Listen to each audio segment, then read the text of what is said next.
हमारा हार्ट हमारी पूरी बॉडी में ब्लड को पंप करता है। ये कंटिन्यूसली काम करता रहता है जिससे हमारी बॉडी की हर एक सेल और ऑर्गन को ऑक्सीजन और न्यूट्रिएंट्स मिलते रहें। लेकिन अगर सडनली किसी को कार्डियक अरेस्ट होता है तो हार्ट ब्लड पंप करना बंद कर देता है, जिससे पूरी बॉडी का ब्लड फ्लो बंद हो जाता है। अगर इसे रिवाइव ना किया जाए तो कुछ ही देर में हमारा ब्रेन और वाइटल ऑर्गन्स परमानेंटली डैमेज हो जाएंगे। ब्रेन तक ऑक्सीजन ना पहुंचने पर सिर्फ 4 मिनट में ही ब्रेन डैमेज होना स्टार्ट हो जाता है और 10 मिनट के बाद ये ब्रेन डैमेज परमानेंट और इरिवर्सिबल हो जाता है।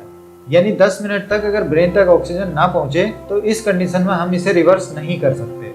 किसी को कार्डियक अरेस्ट होने पर ऐसी कंडीशन में हम लाइफ सेविंग टेक्निक सीपीआर का यूज करते हैं। सीपीआर का फुल फॉर्म होता है कार्डियोपल्मोनरी रेसुसिटेशन।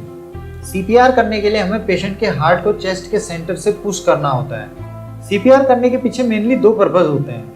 सबसे पहला ये कि चेस्ट कंप्रेशन से ब्लड फ्लो हमारे ब्रेन तक जाता है और ब्रेन तक ऑक्सीजन पहुंचती है, जिससे ब्रेन को डैमेज होने से रोका जा सकता है। और दूसरा ये कि चेस्ट कंप्रेशन से हार्ट पर प्रेशर पड़ता है, जिससे वहां पर ब्लड फ्लो होता है और ब्लड फ्लो के साथ ही वहां पर ऑक्सीजन भी सप्लाई होती है, जिससे रुके हुए हार्ट में नॉर्मल इलेक्ट्रिकल रिदम्स फिर से स्टार्ट होने के चांसेस बढ़ जाते हैं। इलेक्ट्रिकल रिदम्स की वजह से ही हमारी हार्ट बीट जनरेट होती है और हमारा हार्ट ब्लड को पंप करता है।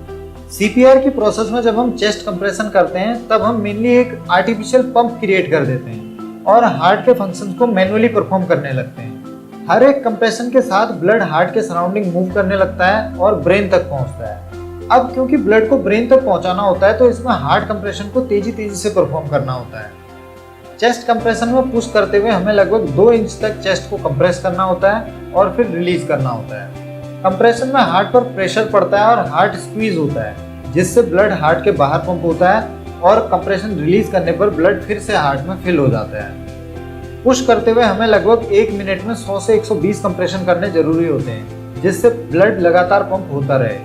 अगर हम बहुत धीरे या फिर नॉर्मल कंप्रेशन करते हैं तो इसका कोई फायदा नहीं होगा और बहुत तेज कंप्रेशन करने पर भी हार्ट को ब्लड फिल करने का टाइम नहीं मिलता है, जिससे ब्लड फ्लो ठीक से नहीं हो पाएगा।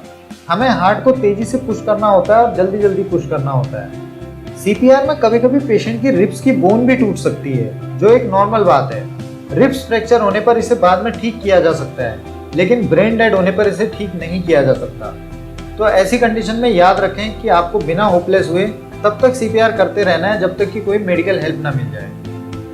दोस्तों बस आज की वीडियो में इतना ही। अगर आपको ये वीडियो थोड़ी सी भी नॉलेजेबल लगी है तो प्लीज़ इसे लाइक करें और हमारे चैनल को सब्सक्राइब करें। धन्यवाद।